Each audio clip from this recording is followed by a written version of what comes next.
Good morning, students. Today we will talk about the biological magnification. Biological magnification is the process of increase the in concentration of with the increasing trophic level in the food chain.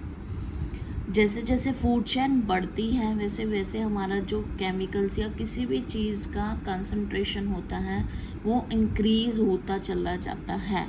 10% law में मैंने आपको बताया था कि energy 10% अगले हिस्से में जाती है, यानी कि एनर्जी कम होती है।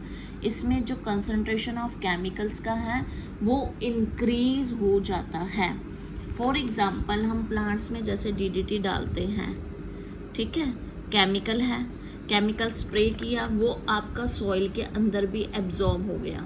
जब प्लांट्स ने एब्जॉर्ब किया मिनरल्स के साथ, फूड चेन के साथ, वो आगे ग्रास होपर ने जो खा उसका और आगे बढ़ के वो गया।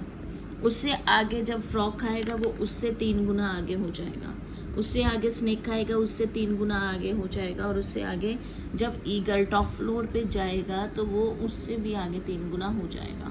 तो यानी कि केमिकल का जो कंसंट्रेटेड है, जो एकमुलेशन ऑफ केमिकल्स हैं वो इंक्रीज होते चले जाते हैं और वो हमारी बॉडी में एकमुलेट हो जाते हैं। This is called the biological magnification. The concentration जो है केमिकल्स की वो इंक्रीज होती रहती है और एकमुलेट होती रहती है। Next is the ozone formation. Ozone की फॉर्मेशन कैसे होती है? ऑक्सीजन मॉलिक्यूल है और सिंगल ऑक्सीजन क्या है? Oxygen atom. जब ऑक्सीजन मॉलिक्यूल को हम ब्रेक करते हैं 2 एटम्स में, तो मॉलिक्यूल के साथ जब सिंगल एटम ज्वाइन होता है तो O3 बनता है। This is called the ozone.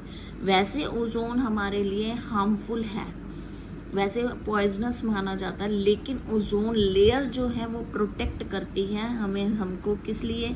सन की अल्ट्रावायलेट रे से हमें प्रोटेक्ट करती हैं, हमारे एटमॉस्फेयर को प्रोटेक्ट करती हैं।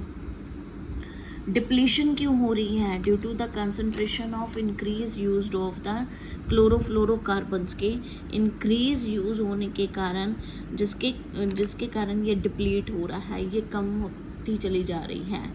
कहाँ कहाँ यूज़ होते हैं क्लोरोफ्लोरोकार्बन्स? कूलेंट एरियाज में, AC, रेफ्रिजरेटर्स और डिओड्रेंट्स, केमिकल्स, जो इस टाइप के केमिकल्स होते हैं, परफ्यूम्स, इनमें सबसे ज़्यादा क्लोरोफ्लोरोकार्बन्स आपके यूटिलाइज होते हैं। तो उसका आप कम से कम यूज़ करेंगे, जिसके कारण क्या होता है कि वो आपको जो ओजोन लेयर है उसको हम बचा सकें, ठीक है। और इफ़ेक्ट्स क्या होते हैं इसके डिप्लीशन के? इसके इफ़ेक्ट्स क्या हैं? अर्थ पे सीधा सनरेज आती हैं अल्ट्रावायलेट, जिसके कारण skin cancer, immune deficiency, reduce crop की जो ग्रोथ है, यील्ड है, उसको रिड्यूस कर देता है, reduce the population of the phytoplankton and zooplankton, इन सब को रिड्यूस करता चला जा रहा है, जिसके कारण क्या हो रहा है कि हमारी स्किन के कैंसर्स, कटरैक्ट की प्रॉब्लम, ये आइज़ की जो कटरैक्ट की प्रॉब्लम है, ये मोस्टली कॉमन हो चुकी है। ये हमारे अल्ट्रावायलेट रेज की वजह से हो रही है जो डायरेक्टली अर्थ पर पड़ रहे हैं। और इसको कम करने के लिए अब हमें इन चीज़ों का कम से कम यूज़ करना चाहिए। Next is the waste disposal. It is the big task कि वेस्ट का डिस्पोजल किस किस तरीके से हम कर सकते हैं। बायो और नॉन बायो होते हैं वेस्ट हमारे। बायो में जैसे हमारे जो डिस्पोज हो जाते हैं बाय माइक्रो ऑर्गेनिजम्स, और नॉन बायो में जो नहीं होते। और नॉन बायो में जो सॉलिड वेस्ट आते हैं, जैसे हमारे किचन का गार्बेज और वैसे garbage, that is the solid waste. और लिक्विड कैसे होता है? जैसे हमारा सीवेज एंड वेस्ट वाटर, तो वो हमारा लिक्विड होता है। तो लिक्विड तो फिर भी वेस्टेज हो जाती है खपत उसकी, बट सॉलिड को कैसे वेस्टेज को हम खपाएं जो नॉन बायो हैं?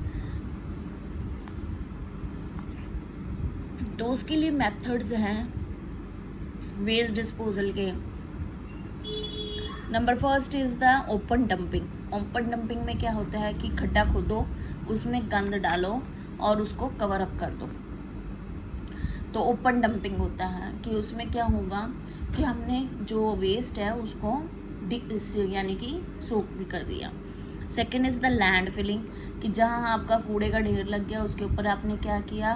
ऊपर से मिट्टी डालकर लैंड को भर दिया और ऊपर घर घूर बन गए हैं, कुछ भी आप गार्डन की वो कर रहे हैं, तो ये चीज़ें आपकी लैंड फिलिंग मानी जाती हैं। थर्ड इज़ द कंपोस्टिंग, कि जो आपका बायोडिग्रेडेबल वेस्ट है उसकी आप मैन्योरिंग कर लेंगे किचन वेस्ट की, तो मैन्योर्स बन जाते हैं जो आपकी खेती बाड़ी में काम में आते हैं।